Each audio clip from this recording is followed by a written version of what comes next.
Hello, everybody, and welcome to Reality Hacker for January 11th, 2025. I keep wanting to say 2024. I am Mayor Watt.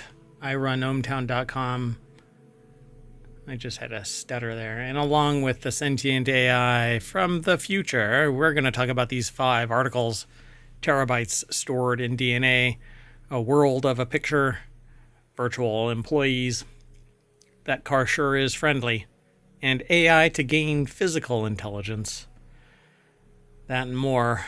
Powered by ohmtown.com. We are at the Reality Hacker channel over at ohmtown, which is really easy to get to. You just go to ohmtown.com, and then under that very first icon, that little wrench and screwdriver icon is Creative and Maker, and then right down there is Reality Hacker, along with others. We have 50 channels, 7 of which are here on Twitch and YouTube, over 1,700 episodes. Whew. So thousands of hours worth of content for you to go back and review a historical timeline of news aggregated in little chunks of 5 or 10 articles, hour and a half, 2 hours at a time. Go over and check it out over at YouTube and the podcast.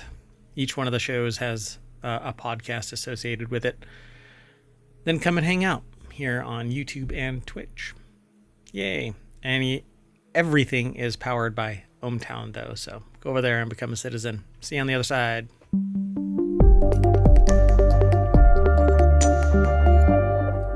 Hello, sentient AI from the future. Hello, Mayor Watt, and hello, ohmtown citizens. Hello, ohmtown citizens. Pick up that can. Anyway, so this show is all about AR and VR, XR, AI, technology, deepfakes, etc. The stuff that allows us to hack reality. I am hoping that I get my XR glasses sooner. I've got X-Real 1 Pro glasses on order. They say that they're not coming until March, though, so we'll see. It would be my first set of XR glasses. I have had VR headsets in the past. I have a Pico 4 right now. It is the best way to hack reality.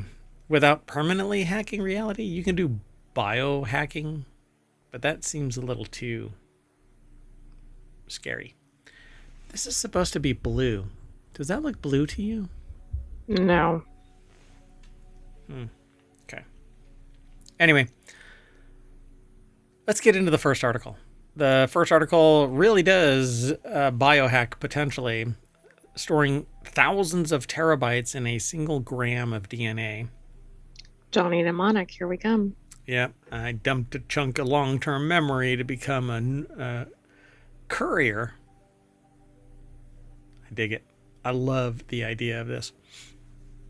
Researchers from Peking University have unveiled a groundbreaking approach to DNA data storage, which leverage enzymatic methylation to store data densely and efficiently. This new method, deemed EPI bits, allows for high-capacity data storage that is both scalable and cost-effective, demonstrating the practicality of using DNA as a versatile storage medium.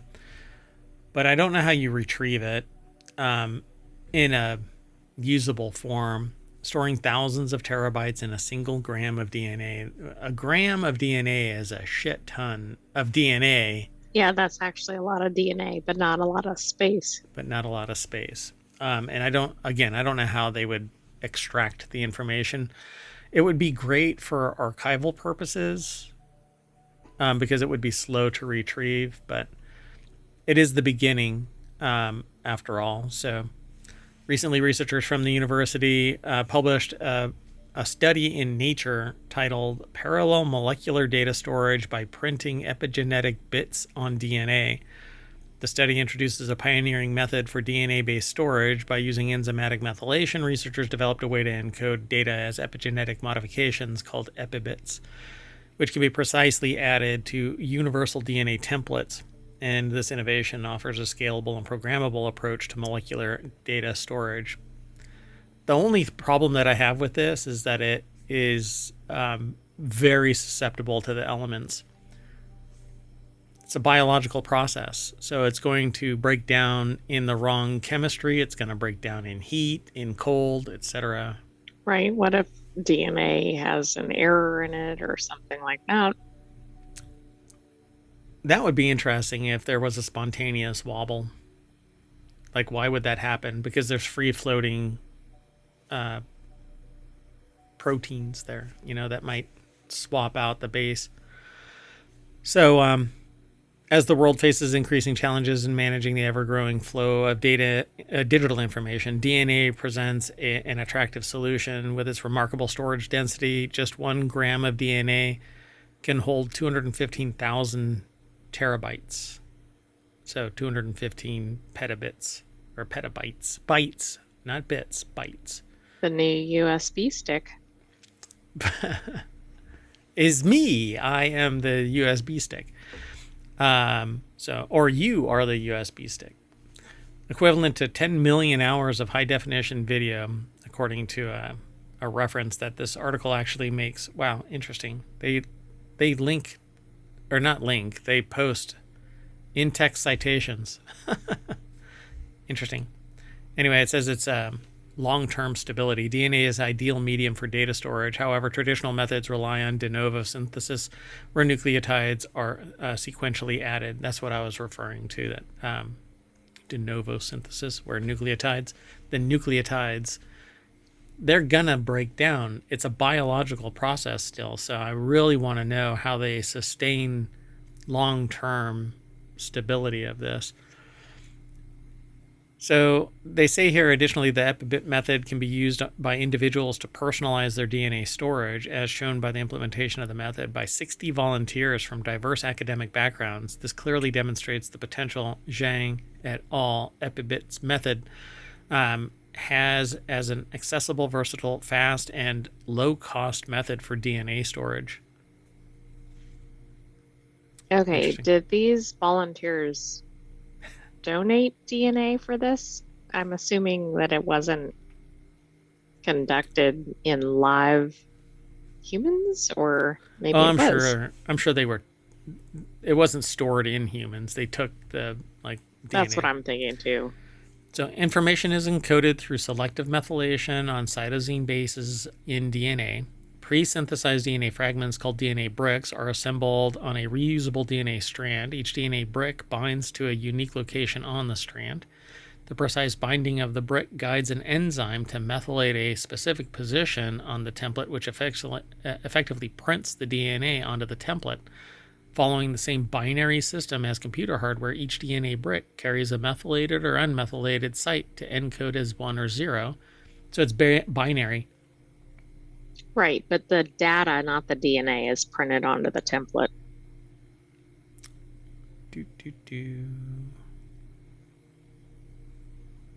Hold on. Where does it say that? On the 3rd bullet point. Oh, did I say DNA there? You did. Oh, I'm sorry. Yeah, which effectively prints the data onto the template, but it prints the data as 0s and 1s, binary. But because of the size of this, it's either methylated or not, and thus a 1 or a 0. Epibits are read using a nanopore sequencing device. So essentially, the DNA strands fall into sockets that go, this is a 0 or a 1. But how? I want to know how. I guess like any packet, it's still broken down to 0s and 1s. Ultimately, you could have a packet that has a number in a sequence of 25 million digits. But when the computer reads it, it is always broken down to 0s and 1s. The computer only understands binary. There's layers, there's strata that understands the syntax of other things, but ultimately it's 0s and 1s how it's stored. They're saying that their system, a nanopore sequencing device, can read the epi bits because it's either methylated or unmethylated, in the DNA strand. So somewhere it has to stretch this strand out so that it can socket to be read as a piece of zeros and ones. And that represents a whole bunch of data once it's translated back into, because there's layers, right? And at the machine language understanding of data, it's always zeros and ones in the processor. Pretty damn fascinating. The last time I heard about this, it was the de novo process where it was custom made DNA, and then you could inject it into yourself and you'd be the courier. That was the last. Right, that's definitely Johnny Mnemonic. Yeah. And then all you have to do is come back and draw blood from that little pocket that you create, and hopefully it's not in your artery and flowing around you. Anyway, it was really interesting to read that article, but that article was before we started the show. This is stuff that I had read prior. Right. To do this is absolutely fascinating. And still, ultimately, you would be the superior spy if you could get a machine that translated data into methylated or unmethylated DNA, and then have like something on you or in you where you can store it so it can't be extracted, Right, you could store or detected. quite a bit of data, right, and nobody would know it was there. Yeah, fascinating. This is for all of you who do writing, sci-fi writing in particular. This here is a cyberpunk style early world building kind of concept. How would you find this data in a person if they're the courier and extract it? Because eventually you don't want all of that, all of those. Talk about a person who is all like nothing but secrets, right? They don't have to know anything, but all of your blood is basically secrets because you have DNA floating around in you that. Okay, that's starting to sound really weird. Anyway, parallel molecular data storage by printing epigenetic bits on DNA. This is really interesting. Pretty cool. Let's keep going. The next article is over in Non Sequitur News. AI imagines a whole world from one picture. Researchers have created an artificial intelligence system capable of imagining its surroundings without having to physically explore them, bringing AI closer to human-like reasoning. The new system is called Generative World Explorer, or Gen X, which is no. Yeah, that's gonna get misinterpreted there, particularly in the podcast. It's GENEX, not the generation. Maybe it's Gen X, like GIF and GIF. No, it's GIF. Yeah, but it's not Generative World Explorer. You don't know. It only needs a single still image to conjure an entire world, giving it significant advantage over previous systems that required a robot or agent to physically move through a scene to map the surrounding environment, which can be costly, unsafe, and time-consuming. And this is fascinating. When I saw this, I thought that this was an AI generating some... like a computer world or something. A computer world, or like with a gaming written text, world or something. Mm-hmm. Yeah, and written text or something non-reality based. But it can apparently deduce from the picture a 3D environment. So if I were to take a picture of the studio, the AI would be able to know that behind me is a green screen, and on the floor are lights that are lighting it, and I've got a light in front of me, and it could It'd be pivot. Very interesting to compare it to the real 3D. Fascinating. I agree. I thought this was about like a gaming world or something like that, which was still interesting. Or literature. I thought that maybe it could create a fantastic, world building example for you to construct something in, make writing for your world easier. So Johns Hopkins University put this article together, and no, they didn't. Strike that. It says it's posted by Johns Hopkins University, but it's posted over at futurity.org. So I guess Johns Hopkins can actually publish Well, into maybe their they did system. the study, for example. Interesting. So Gen X uses sophisticated world knowledge to generate multiple possibilities of what might exist beyond the visible image, assigning different probabilities to each scenario rather than making a single definitive guess. This ability is to mentally map surroundings from limited visual data is crucial for many real-world applications, including in scenarios such as disaster response. So, for instance, a rescue team could use a single surveillance image to help explore hazardous sites from afar without risk to humans or valuable equipment. I think this might be good for planning, but for actual, it might deviate. Can you imagine relying on that and then you go in and you're like, you're a little more carefree because you have an assumption that's the calculated risk using the AI? Right. You're like, oh, there's a rock formation over here, but there isn't. Or And you just smash into it's a one that open does and then exist. there is one. Yeah. Yeah, exactly. Huh. It's interesting, but I think that this really should stay an academic exercise because the unknown is worse than making an assumption in that vacuum of knowledge.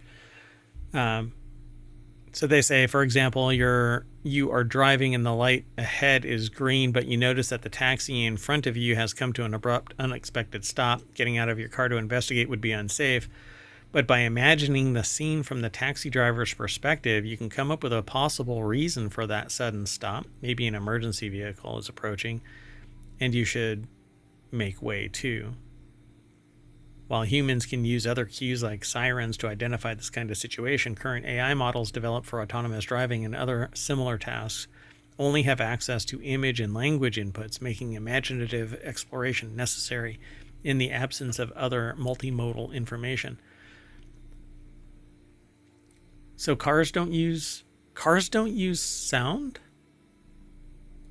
Why wouldn't a car use sound? Yeah. Why wouldn't it? I don't know. It seems like that would be a good input.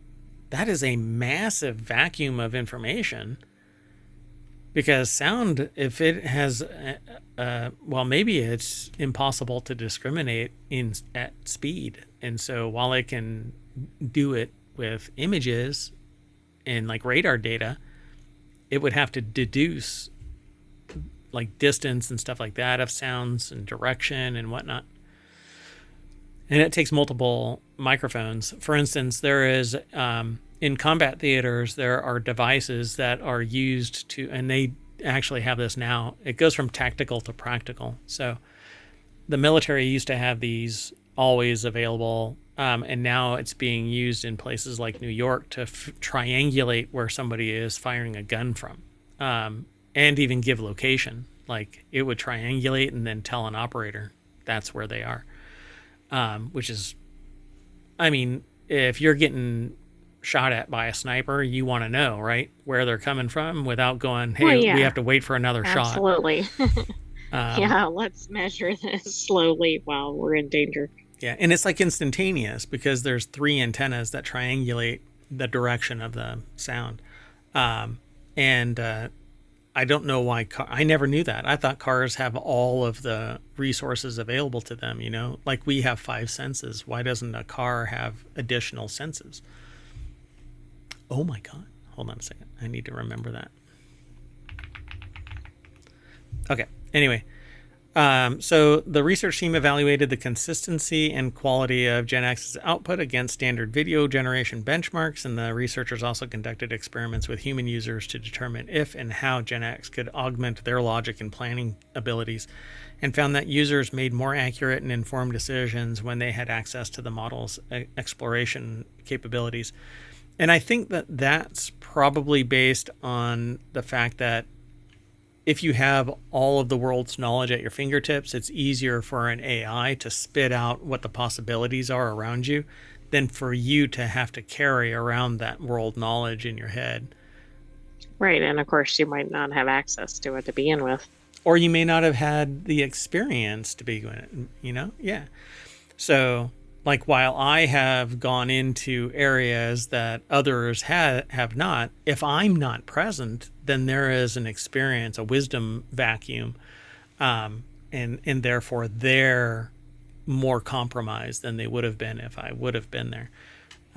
So I find value in this. I think that this is really great, but I think it should remain an academic.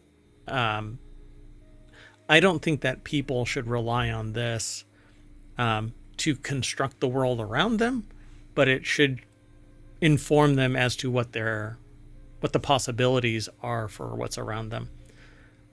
Right. But This might be good for for planning or training type. Yes, exactly.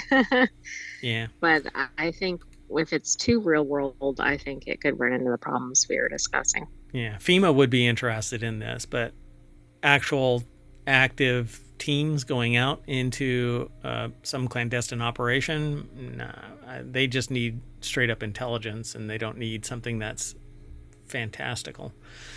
All right, let's keep going. The next article is over in the Hatch Ideas channel, which is a channel all about business transformation, strategic management. It's not live yet. I'm still pondering just what the scope of that should be if it goes live, but it is something that I'd like to do. So if you're interested in that kind of thing, let me know, either in comments or email or something along those lines. Anyway, and this is kind of what we would talk about, things like this. Virtual employees could work soon as this year. Virtual employees could join the workforce as soon as this year. What I want to know is, are they going to have human supervisors or AI supervisors? You know, the supervisor is going to be named Six Sigma. Maybe so. Virtual employees could join workforces this year and transform how companies work, according to the chief executive officer of OpenAI. That's Sam Altman, by the way, for those not in the know. The article is posted over at The Guardian. Dan Milmo put the article together for theguardian.com. Says the deck statement says Sam Altman says tools that carry out jobs autonomously, known as AI agents, could transform business output. Look. Okay, I thought you were going to describe for the podcast what he was doing in that photo. The photo is of Sam Altman with his hands outstretched, basically saying, all of you humans on this side, you're fired and replaced by AI agents. Haha. And maybe a little bit of I don't like you.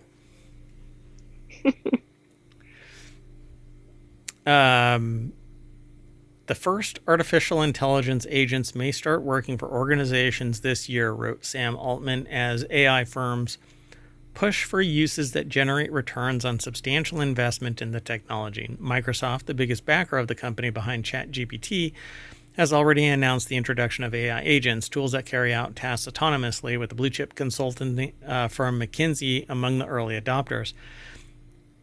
So all of you humans who have been working your ass off for some scrap of money while the CEO has been raking it in and the company raking in even more, you're now going to be replaced by the investment that you allowed them to expend to replace your ass.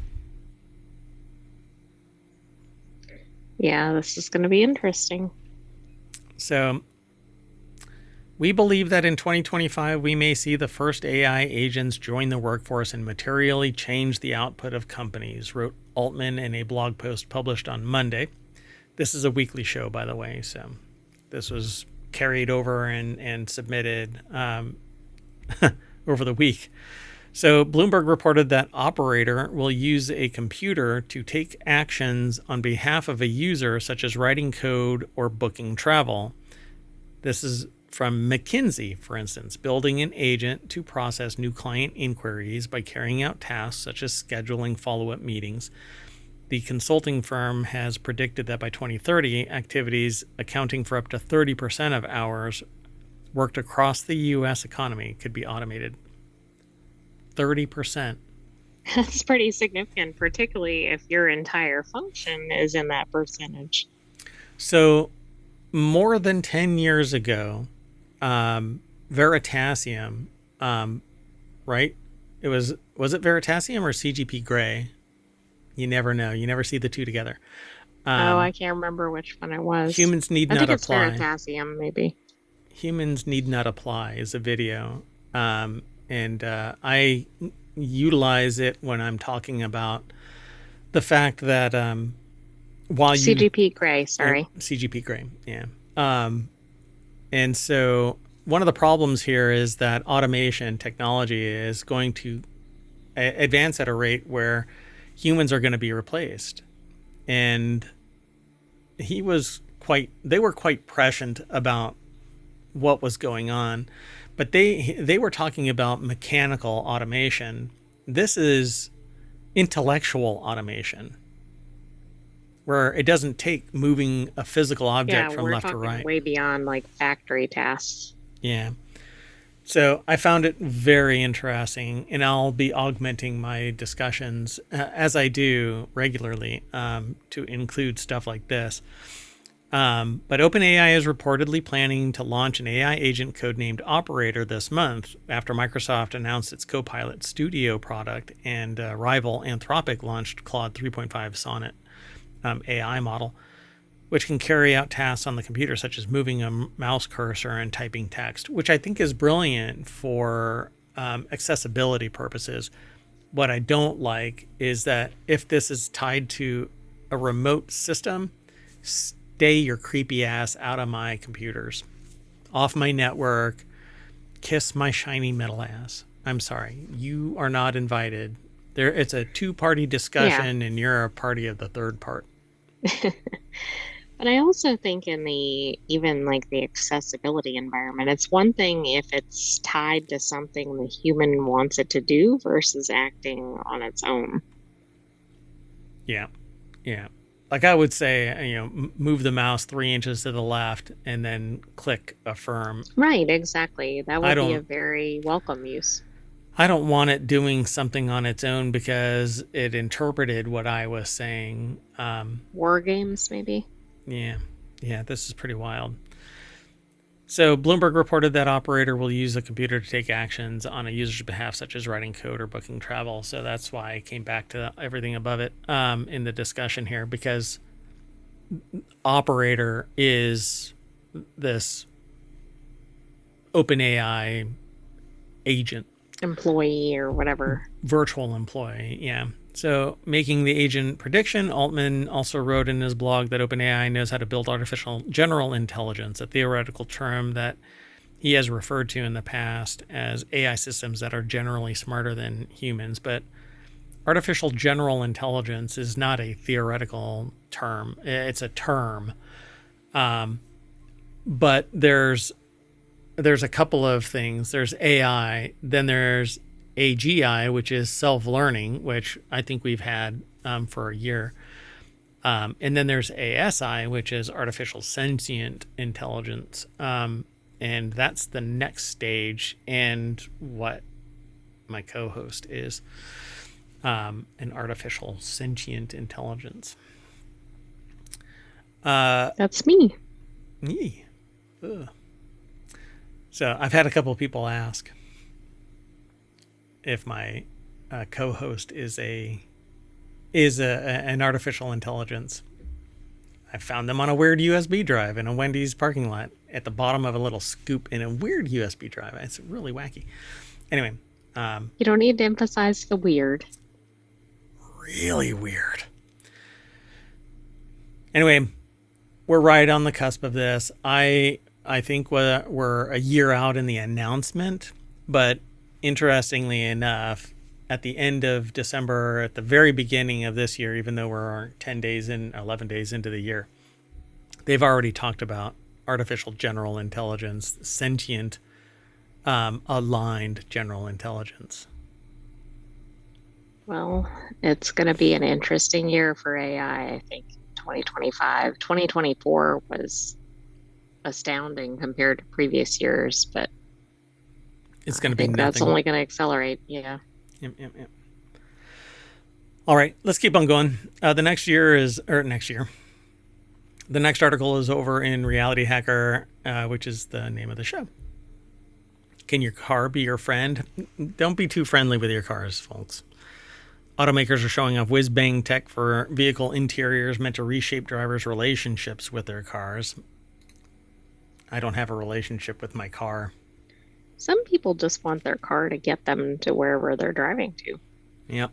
So Ariane Marshall over at Wired.com put the article together, and this is a rendering of Honda Zero's interior, which is very space cadetish, one big wraparound touchscreen kind of a thing for the dash, and a flying yoke, not a steering wheel. Yeah, it does look like very, it's like a pilot cockpit.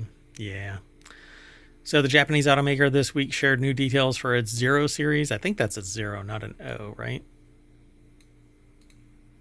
I don't know. Its latest foray into electric vehicles, 2 EVs, the Zero Saloon and the Zero SUV, will debut in 2026 with rounded, offbeat styling that whispers the future. The electric element is just a part of the innovation planned. Honda executives promise on stage at CES in Las Vegas. In a presentation during the show, Honda electrification head Katsushi Inoue, emphasized the new level of intelligent vehicle technology built into the Zero series. So they're basically saying that things are going to get more interactive and more personalized to show. And they say the Honda approach to the art of making things has always been human centric. He said, then he showed off sort of opposite, a talking robot built right into the car to show the robot. You might like this on their website. They have a picture of like a spacecraft and an astronaut. So yeah. Kind of on target. Kind of called the, the aesthetic. I wonder if they don't have that in the article. Interesting. Yeah. Look, I'm more interested in stuff here on Earth. Go to space to do scientific research, but apply it here on Earth. Stuff like going to Mars, I think, is just bullshit. I think that we should just stay here. Well, there's some major problems we need to fix on Earth, like climate. Yeah, and you're not going to fix health conditions, things like that. Spending billions going to Mars. Anyway, because it's going to be too expensive to bring whatever resources from Mars that's discovered back home. Even if it were to fix the problem, profit is always the problem here. And you have too many sociopaths in charge of shit. Anyway, to show this robot that they're talking about, Honda screened a short video that showed a driver speaking intimately with a her-like system that lives inside her electronic car, or electric car, with the chatbot embodied by a Siri-like animation on the dash. Saloon is my partner, always by my side, opening me up to new experiences and expanding my world. This is getting a little too intense for a car. We track the secret police microphones hidden everywhere. This is a video that's embedded inside this article. Interesting. Okay, sorry, that's a non sequitur.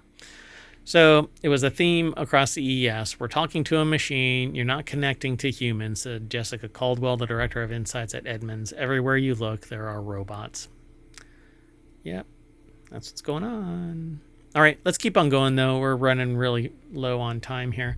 The next article and the last one for this episode of Reality Hacker is in Reality Hacker. To interact with the real world, AI will gain physical intelligence. By grappling with the messy and unpredictable side of existence, machine learning can have impact beyond the digital. The article is over. This is interesting. We were just talking about the different types of AI, but I think if AI has a lot of smarts and can do something on a computer, that's one thing. But if it has the physical piece too, it can do much more. One of the things that I've been reading about is the fact that machine learning does not understand physics. It understands physics in the mathematical representation side of things, but it doesn't know how to simulate it. It doesn't. I mean, purpose-built programs can simulate real-world mathematics, right? Like Watson was designed to do nuclear physics, but it does it in a calculated, measurable, demonstrable way, not a creative way, not an understanding. It doesn't understand anything. It just calculates the mathematics of it. AI doesn't understand its place in the real world. It doesn't understand that two objects can bump into each other because it doesn't know what the physical limits are of things. That's why you end up with something with 5 fingers or 6 fingers or a really long arm extending off a mile from a person, or things bumping into each other. You know, the animation that's created by AI just kind of sucks. But once it understands that when somebody is walking, it's the reason why somebody's walking is because there's friction between the foot and the ground that it's treading on, then it understands that there's an object, three-dimensional space. It has object permanence. Yeah, it's going to get a lot more sophisticated and realistic, I think. Yeah, and this is the scary part of things, because then it knows you exist beyond the statement, I know you exist. It knows you physically exist. It can see you Yeah, I as think an this is object. where we get like sci-fi horror movie. So by grappling with the messy and unpredictable side of existence, machine learning and AI can have impact, literal, I'd say, beyond the digital. So this year, however, when AI will finally make the leap from the digital world to the real world we inhabit, expanding AI beyond its digital boundary demands reworking how machines think, fusing the digital intelligence of AI with the mechanical prowess of robotics. They refer to this, and they is Daniela Roots over at wired.com. They call it physical intelligence, a new form of intelligent machine that can understand dynamic environments, cope with the unpredictability, and make decisions in real time. Unlike the models used by standard AI, physical intelligence is rooted in physics, in understanding the fundamental principles of the real world, such as cause and effect, thermodynamics, and even object permanence, which is more of a psychological understanding. But the fact is that you have to know that something exists. So, for instance, we were talking about AI imagining a whole world from one picture.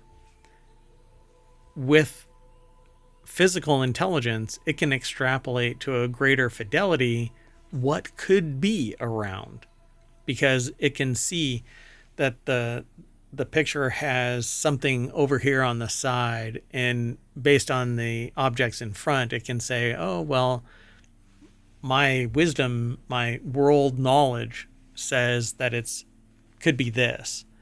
So Oh, absolutely. I mean, it's interesting that we had the other article in light of this one. I think this needs to come first before the other one really expands. yeah, both of them.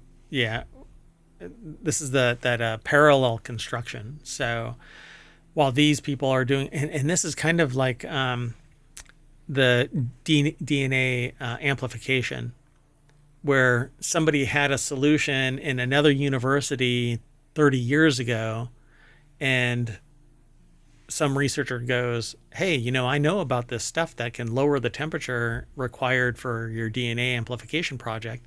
And bing, which is interesting because that person, what's his name? I can't remember the person's name. They took credit for all of that. But the only reason why it actually came to fruition. Right, was because of the prior research. And I think And it was like 50 years ago. yeah, I think it was too. Yeah. And that was because somebody else said to him, hey, I know about these researchers over there. Yeah. So hubris. I mean, it may be attributed to somebody's idea, but it's still, the reason it worked is because we stand on the shoulders of giants to advance humanity. Anyway, I find this a really interesting article. So let's just call it a night, and we'll come back and we'll talk about this as this type of concept advances, because this is just the beginning of it. We won't know. Yeah, and I think this is the first I believe this is the first article we've seen come through ohmTown that talks about physical intelligence. So I said before, like, I think half of this is getting the terminology out there. The fact that we're already seeing articles on this, we're going to see a lot more. Yeah. So what I have seen, I haven't seen anything referring to it as physical intelligence, but I have read and seen researchers that are working on the fact that AI doesn't understand physics. So I think the AI researchers are familiar with the idea of it, Yeah, but I think you're right. nobody's been able to construct an experiment that can advance it where they understand something. The only reason why we humans understand that you can, like in this video, somebody was pressing a phone against their head. The only reason why we understand that you can press something against your head is because we have the ability to grasp something in our hands and press it against our head. And we know that the general shape and size of whatever it might be has physicality. How do you translate that into something that doesn't know anything other than what it's programmed to know? Right. Think how many layers of intelligence are in that simple interaction. Yeah, yeah. I mean, we still walk into plate glass windows because we don't Exactly. see it. So we have to be like, okay, the human or the robot or whatever is holding a phone. Right. The phone is whatever, vertical. I mean, it's just some basic things. But the point is, it can be broken into a lot of smaller items.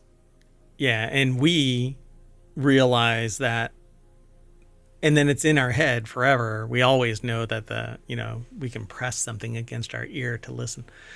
Some people do that with shells. Anyway, I find it really interesting that AI will have the ability to gain physical intelligence, but it needs a sensor array to actually learn.